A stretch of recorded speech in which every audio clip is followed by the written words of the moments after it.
Sapia, Obligo y Motor Sociedad Anónima, Jorge Storner Sociedad Anónima, Uno Gráfica Sociedad Anónima, Puyo Televisión Sociedad Anónima, Radios de Puyo Sociedad Anónima, Puyo Terricomo Sociedad Anónima y Territorial Digital. Le vamos a pedir al público, hasta ahora se ha podido escuchar con respeto todas las presentaciones, que mantengamos el mismo comportamiento. Señor presidente, excelentísimo tribunal, primero que nada quiero agradecer el honor que me dispensan de poder intervenir en esta audiencia pública. En segundo lugar, quiero exponer que mi disertación, mi posición, está vinculada con el marco jurídico de referencia del tema legal. Estamos analizando las consecuencias de un laudo arbitrario y no las consecuencias de un convenio colectivo de trabajo producto de la libre discusión de las autonomías sectoriales dentro del ámbito de la negociación colectiva consagrada por la Constitución Nacional como un derecho inalienable en el artículo 14. Y digo que es importante hacer esta diferenciación de que estamos hablando de un laudo y no de un convenio colectivo de trabajo, porque es necesario señalar que esta emanación de un órgano estatal dependiente del Poder Ejecutivo no es el producto de la negociación de las autonomías sectoriales, sino de un acto autoritario del Estado. Y sobre ese acto autoritario del Estado han operado las leyes 23, 9, 28 y 25, 561, que han influido en la pervivencia de ese laudo estatal de modo tal de abrogar la continuidad de su vigencia, como lo ha entendido la Corte Suprema de Justicia de la Nación en Baigorria con la Dirección Provincial de Vialidad, en el que se trataba la misma situación, se planteaba el mismo problema y la discusión radicaba en torno a la inteligencia de estas normas nacionales que señalan. No es neutro poner de relieve que entre el dictado del laudo 17/75 y hoy han pasado 39 años.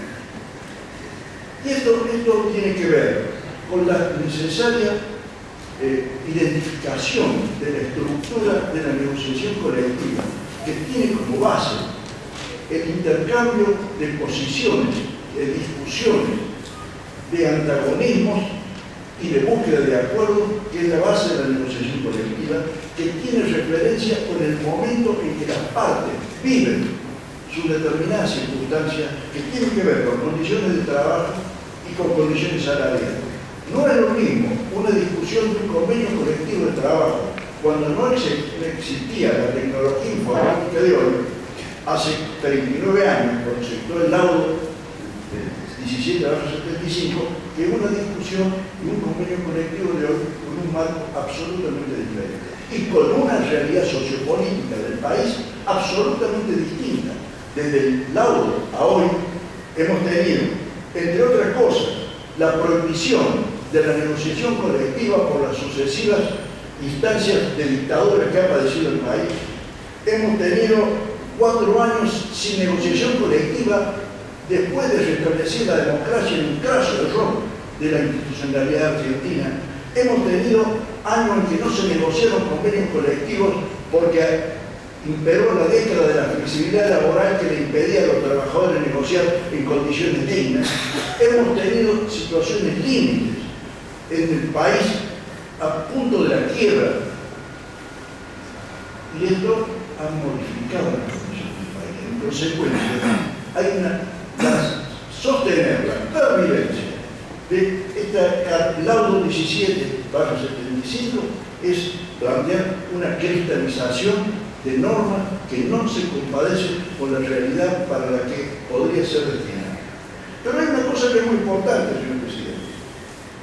Este laudo nace ilegítimo, Su origen es ilegítimo porque es producto de la ley 16.936, dictada por un gobierno dictatorial inconstitucional, lamentablemente después ratificada por un gobierno constitucional con la ley 2038, que tenía un objetivo único y exclusivo: impedir el ejercicio del derecho de huelga consagrado por la Constitución Nacional a los trabajadores argentinos. Si había una situación de conflicto, el Estado dictaba el arbitraje obligatorio, como lo hizo en este caso, y le impuso una determinación que las partes no habían convenido. La ley 1486 establece el arbitraje voluntario, conciliación obligatoria, y al fracaso de la conciliación obligatoria el arbitraje voluntario. Y en el arbitraje voluntario, señor presidente, las partes le proponen al árbitro los temas que van a tratar y coinciden con el nombramiento de ese árbitro. Acá esto vino impuesto desde una instancia del Poder Ejecutivo sin que las partes tuvieran la más mínima posibilidad de inmiscuirse en esa decisión. Hay una ilegitimidad de origen en el laudo, porque deviene de una norma absolutamente inconstitucional. Tan inconstitucional es que, fíjense que se decía en el año 1990, la ley 2638 fue claramente incompatible con el funcionamiento del sistema democrático y la libertad sindical, al punto de que permiten restringir y aún prohibir el ejercicio del derecho de huelga prácticamente sin otro límite que la mera decisión del ministro de Trabajo. El autor de esta frase se llama Carlos Tomás. No es neutro que señalemos estas opiniones. Es decir, que hay una injerencia estatal en el ámbito de las negociaciones de las autonomías sectoriales que intentan converger hacia un acuerdo que permita establecer un convenio colectivo de trabajo. Cualquier injerencia estatal que no se apoye en la Constitución Nacional y que no se apoye en las leyes vigentes, es una situación que agrede a las autonomías sectoriales y viola el derecho a la negociación colectiva.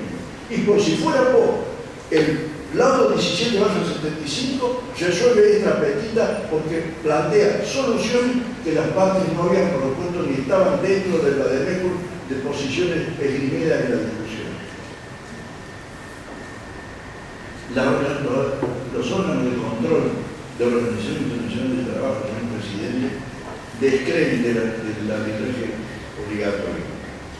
Voy a citar un párrafo de la recopilación de decisiones del Comité de Libertad Sindical del Consejo de Administración de la OIT, párrafo 564, y hablando del arbitraje obligatorio dice: el arbitraje obligatorio para poner término a un conflicto colectivo de trabajadores y a una huelga solo es aceptable cuando lo han pedido las dos partes implicadas en el conflicto o en los casos en que la huelga puede ser limitada e incluso prohibida. Es decir, en los casos de conflicto dentro de la función pública respecto de funcionarios que ejercen función de autoridad en nombre del Estado o los servicios esenciales en el sentido estricto del término, o sea, los servicios cuya interrupción pone en peligro la vida, la seguridad de las personas de toda parte de la población. Estos criterios que debemos seguir, los debemos seguir porque son los criterios que, según nuestra Corte Suprema de Justicia de la Nación, son los que nos permiten interpretar las normas internacionales de las condiciones de su vigencia, según se ha dicho en los casos Bisogni, Aquino, Ate, etc. Es decir, estas son las normas que deben regir nuestra interpretación de la situación en el mundo del trabajo. Debe quedar absolutamente claro, en mi opinión, que las partes no establecieron por voluntad común los puntos del litigio, como sería el arbitraje voluntario de la ley 1486, sino lo impuso de oficio el árbitro, ratificando el carácter autoritario de la norma que lo regula. Quiero decir que hay una vinculación muy importante entre el laudo y el sistema de negociación colectiva. El laudo viene a impedir que las partes alcancen el acuerdo, y esto implica desoír, desaprender, descreer de los principios que informan el sistema de la negociación colectiva, cuya forma más perfecta de concreción es el convenio colectivo de trabajo. Es decir, No es un hecho casual que exista el sistema de la negociación colectiva de excelentes tribunal. Esto existe porque la presión de los trabajadores en el mundo, sobre todo después de la Primera Guerra Mundial, obligó a los estados a desprenderse de una parte de sus potestades legislativas y delegarlas en las autonomías sectoriales para que regulen cómo van a trabajar y en qué condiciones van a prestar sus servicios los trabajadores en el mundo. Esto no es una dación voluntaria, esto es una conquista del mundo del trabajo que se ha internacionalizado en todos los países del mundo y cuya función es establecer esencialmente los equilibrios necesarios para romper el desequilibrio que nace de la relación laboral, que es una relación de cambio donde hay intereses contrapuestos. Esto tiene que ver con el desarrollo económico y tiene que ver con la creación de condiciones de paz social, señor presidente. Por eso es importante el convenio colectivo de trabajo, por eso es un instrumento de creación y desarrollo de la democracia y tenemos que defenderlo. Cuando aparecen emanaciones estatales, producto de gobiernos autoritarios, de normas que no tienen nada que ver con la Constitución, lo que se está haciendo es impedir que las partes busquen los acuerdos que permiten establecer los equilibrios. Hoy en día, en un mundo donde cada sector de la sociedad tiene pretensiones y aspiraciones diferentes, la negociación colectiva resulta de suma importancia porque permite resolver los problemas particulares de cada sector. Y también así que hay una tendencia a otorgar prevalencia a las negociaciones colectivas respecto de la ley. No es que las convenciones colectivas sean supralegales, señor presidente. Las convenciones colectivas tienen el mismo rango de las leyes porque son una delegación del poder legislativo en la autonomía sectorial. Si fueran supralegales, no pediría la ley 14250 que los convenios colectivos que firman las partes no vulneren el límite de 8 horas diarias de la ley 11544. El Estado no va a homologar esa convención colectiva. Entonces hay una situación de similitud, de paridad, de equiparación. Esta es la importancia que tiene el convenio colectivo de trabajo, esta es la importancia de la negociación colectiva.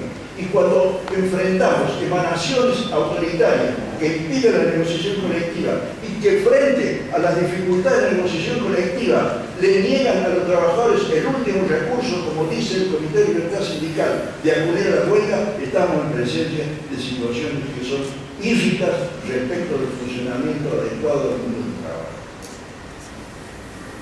Es que hay que comprender, señor presidente, que no solamente el convenio colectivo es importante, sino que es importante porque tiene una característica única que no tiene la ley, que es su capacidad de adecuación a las nuevas realidades.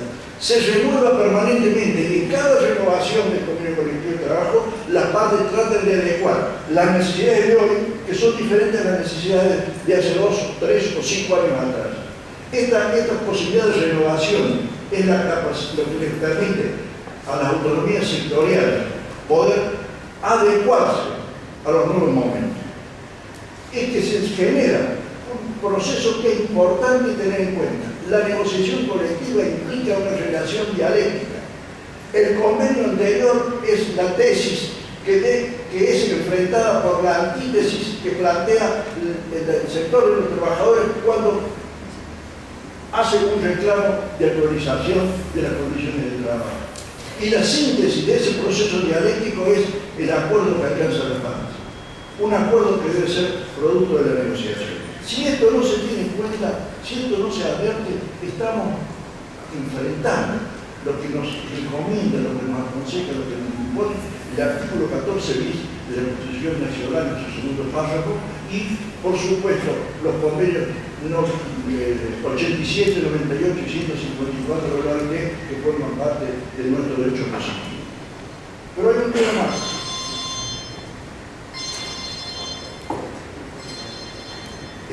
Yo creo que sostener el mantenimiento de la vigencia de aquel laudo implica cristalizar una situación que ya fue, que nace legítima, que lesiona el derecho a la negociación colectiva y el derecho de las partes a la negociación libre y voluntaria, como lo predican estas convenciones internacionales que acabo de citar. Y entonces, en el sostenimiento de esta cristalización, que a la que me opongo, conviene aludir a la cuestión de la ultraactividad que se ha señalado. Los convenios colectivos son ultraactivos porque las partes lo han decidido. Los laudos arbitrales no cuentan con el consenso de las partes para determinar su durabilidad. Cuando la ley 16936 o la regla estatal, como prefiero nombrarlo siguiendo esta disposición o esta alusión de Rodolfo Capón-Fila, cuando la regla estatal 16936 dice que los laudos arbitrales tendrán los efectos del convenio colectivo de trabajo, es importante distinguir.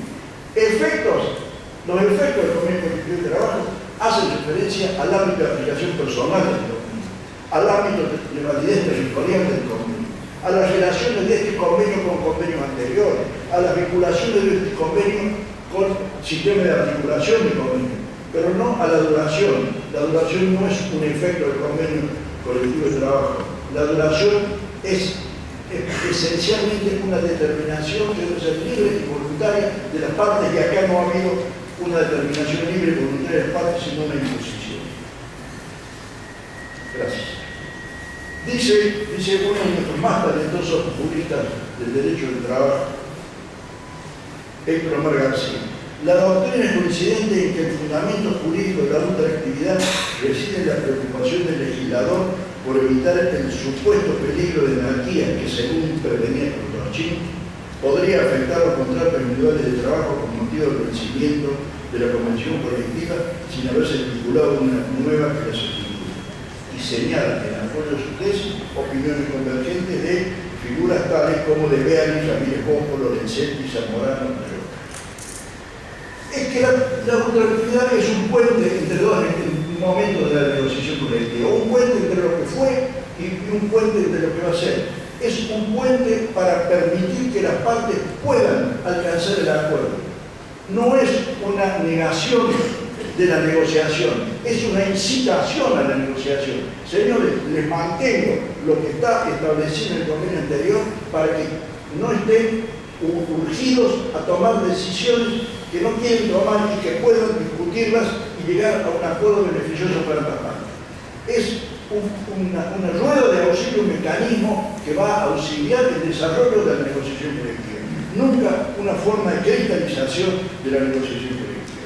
Entonces, señor presidente, en este caso, hablar de que este laudo, que no es un convenio colectivo, este laudo que proviene de una norma ilegítima, este laudo que es una imposición de un funcionario estatal, tenga validez ultraactiva, parece ser una situación írrica a nuestra orden jurídica nacional. Pero una última cosa, no solamente esto es así, sino que durante largas y continuadas negociaciones entre las partes de este juicio que hoy nos convoca, se ha omitido el tratamiento del artículo 58 de ese laudo. Ha sido ignorado, ha sido soslayado, ha sido dejado de lado. Se han incorporado por decisión de las partes otras disposiciones como la referida a antigüedad y título que venían en ese laudo, que las partes han dicho suya y han incorporado. Entonces ahora son parte, no del laudo, son parte del convenio colectivo. Pero el 58 no. Yo creo que en esa actitud de soslayar el artículo 58 hay una voluntad inequívocamente derogatoria del artículo 58. Y fíjese, señor presidente, que cuando se dicta la ley 25013 se dice que perderían en vigencia aquellos convenios que no hubieran sido modificados entre el 88 y el año 98.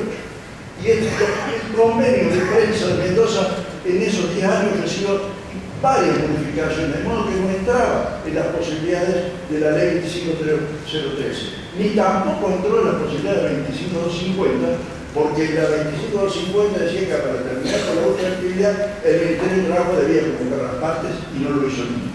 En consecuencia, no hay razón para el sostenimiento de esta norma porque esta norma ha caducado. Y a modo de conclusión digo al excelentísimo informe. El convenio 58 está derogado. La aplicación del 58 resulta ilícita al criterio de la Corte de Nueva York. El laudo padece una ilegitimidad originaria. El mantenimiento del artículo 58 repugna al sistema constitucional de negociación colectiva. Y las partes lo han derogado en forma inequívoca por voluntad concurrente. Muchas gracias.